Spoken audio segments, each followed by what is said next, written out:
You open your eyes to crushing darkness, the cave ceiling pressing down like a coffin lid above your head. The air is damp, stale, carrying a metallic tang of minerals and the faint dripping of distant water. Your flashlight flickers once, twice, then dies, leaving you swallowed in complete blackness without a single point of reference. Panic claws at your chest. Your heart races, your breath quickens, every instinct screaming to run but nowhere to go. Caves disorient the mind. Researchers in Texas found humans lose all sense of direction after just 30 minutes underground. Your footsteps echo in endless chambers, making every tunnel sound identical, tricking you into believing you're walking in circles. The silence is broken only by dripping stalactites, each drop echoing like a clock, counting down your survival chances. You whisper to yourself, hoping to stay calm, but the darkness feels alive, pressing against your skin like heavy cloth. Most people in caves make the same mistake first. They move quickly, searching for exits, and only sink deeper. Studies of rescue cases show that nearly 70% of lost cavers perish from exhaustion before finding daylight again. You stumble against sharp rocks, scrape your palms, and the metallic scent of blood mixes with the cave's stale air. Your imagination starts betraying you, turning shadows into predators, yet the real danger here is silence and thirst. Every wrong step feels like a trap. Pitfalls, sudden drops, hidden crevices that have claimed countless explorers through history. A cold draft brushes your cheek, making you wonder, is this fresh air leading outside or just another tunnel trap? You freeze listening, your ears straining, because sound is your only compass in this pitch-black underground maze. But here's the mistake. Following drafts blindly often leads deeper into caverns where oxygen levels drop dangerously low. According to field studies, oxygen can dip below safe levels in closed caves, causing dizziness, panic, and collapse. Your chest tightens with fear and you realize, rushing is death here. Patience is the only lifeline you have. The cave demands strategy, not panic. Every choice now tilts the scale between surviving until rescue or vanishing forever. So you stop, kneel, and force yourself to remember the first survival rule. When lost, stay calm and still. You sit down on the damp stone floor, pressing your back against the wall, anchoring yourself against spiraling panic. The cold seeps into your bones, but staying still conserves energy. Research shows resting slows oxygen consumption significantly. Your breathing steadies, each inhale and exhale becoming a metronome, keeping panic at bay and conserving precious body heat. In the pitch black, your sense of touch becomes your guide, fingers tracing rough stone ridges like a blind traveler. You remember the wrong choice, shouting for hours. It drains energy fast while sound rarely travels far in twisting caves. Studies show human voices in caves lose strength after just 30 meters, swallowed by stone walls and endless corridors. You feel the urge to drink, but another mistake looms. Gulping groundwater without caution could poison you with bacteria. Field data from spelunking accidents confirm. Contaminated cave water has sickened over half of stranded survivors within 2 days. You weigh your options. Risk infection or ration saliva, and wait for rescue, choosing patience over desperation for survival. But another danger stalks silently: hypothermia. Underground temperatures average 55 degrees Fahrenheit, draining body heat relentlessly hour after hour. Shivering feels minor now, but experts warn. Uncontrolled shivering is stage 1 of hypothermia, the slow thief of life. You huddle tighter, pulling knees to chest, mimicking the fetal position, conserving warmth with every ounce of willpower. The darkness stretches time.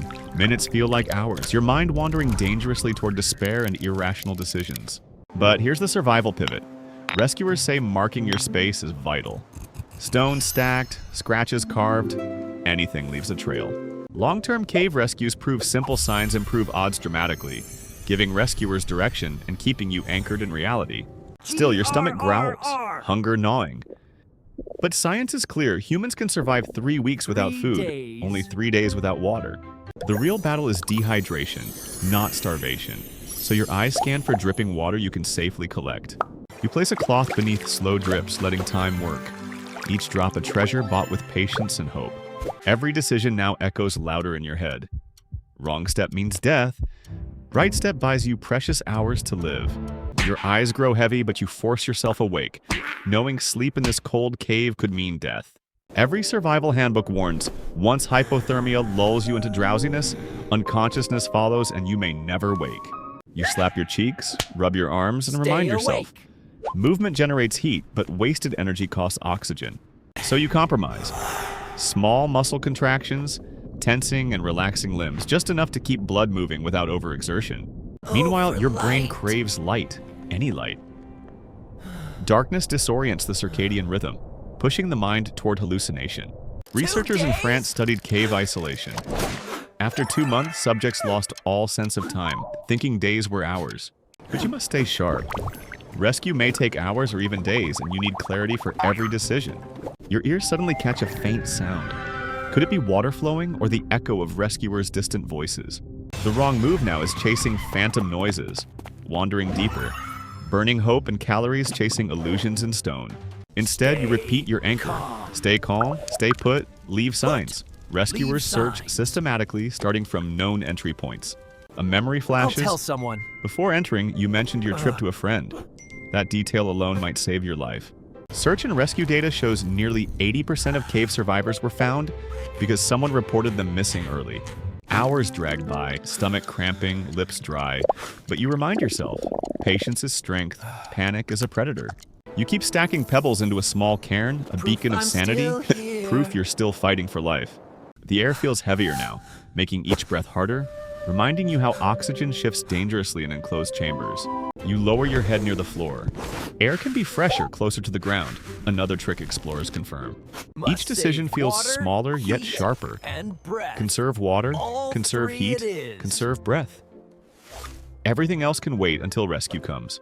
Suddenly a tiny glow pierces the darkness. A beam of light searching, moving, bouncing against cavern walls. Your heart surges. You shout once, controlled and strong, not wasted, guiding rescuers with the sound they desperately need. The beam of light grows stronger, sweeping across jagged rocks until it finally lands directly on your trembling form. Relief floods your chest, but you remember the truth. Rescue isn't over until you're out of the cave alive. Rescuers approach slowly, cautious of loose rocks and hidden drops, their helmets glowing like lanterns in a haunted cathedral. One extends a hand, steady and calm, reminding you to move slowly, conserving energy for the climb ahead. The wrong move would be leaping forward in desperation, risking a fall, or triggering unstable rock formations.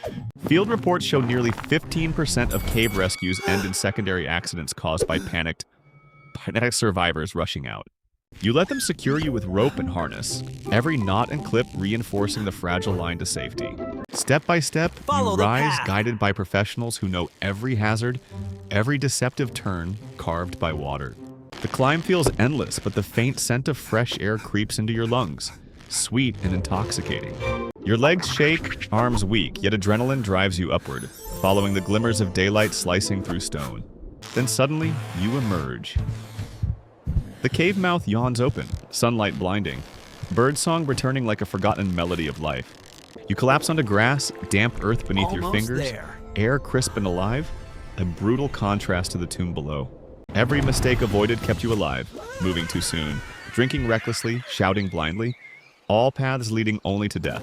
Every smart choice, resting, marking, conserving, stacked into survival, proof that patience and strategy can defeat even crushing darkness. Rescuers nod, reminding you the cave is never forgiving, but knowledge and discipline bend the odds in your favor. You realize survival isn't luck, it's awareness, preparation, and the discipline to resist panic when instincts scream otherwise. So you replay the rule of 3. 3 minutes without air, 3 days without water, 3 weeks without food. It echoes like a mantra, a compass pointing towards survival no matter the wilderness or the trap you face. Now the real question turns to you, the viewer. So, if you were trapped, would you survive? Darkness presses memory into your bones, and even in sunlight, echoes of the cave linger like ghosts. Your body shivers uncontrollably, not from cold, but from the crash after adrenaline, survival's brutal price on human flesh. Doctors studying survivors note that post-trauma chills and trembling are common, the body discharging hours of stored fear. You sip clean water, every drop reminding you how close dehydration stalked you in the shadows below. Food finally reaches your lips, but you know truth. Hunger was never the killer, thirst and panic nearly were. Rescuers debrief you, explaining mistakes other cavers made. Those who rushed, drank blindly, or wandered deeper never returned. Their stories burn warnings into your mind, each one a tombstone carved into the endless labyrinth of stone. Field data confirms most fatal cases happen within 48 hours, long before starvation. Fear and thirst finish them first. Yet your survival carved a different path, a lesson that knowledge beats instinct. Patience defeats blind desperation. You learn caves are alive, breathing, shifting, whispering, yet also merciless, punishing impatience with silence and eternal darkness. The wrong path always beckoned. Panic, rushing, reckless drinking, screaming into voids, but each would have sealed your fate. The right path was quieter: pause, conserve, mark, trust, rescue. And though harder, it kept you tethered to life. You realize survival is rarely about strength, but about resisting instinct and clinging to logic when fear overwhelms. Your rescue becomes more than escape. It's a blueprint others might follow when darkness swallows them whole. The sun warms your skin, but deep inside, the cave still whispers, reminding you how fragile survival is. You can't forget the weight of blackness, the smell of damp stone, the echo of every racing heartbeat. That memory might save you again, or teach someone else what to do when the world collapses to dark. And so the question lingers, hanging like a challenge in the air. When the cave closes, what will you choose? Because in the end, survival isn't about the cave, it's about you. So, would you survive?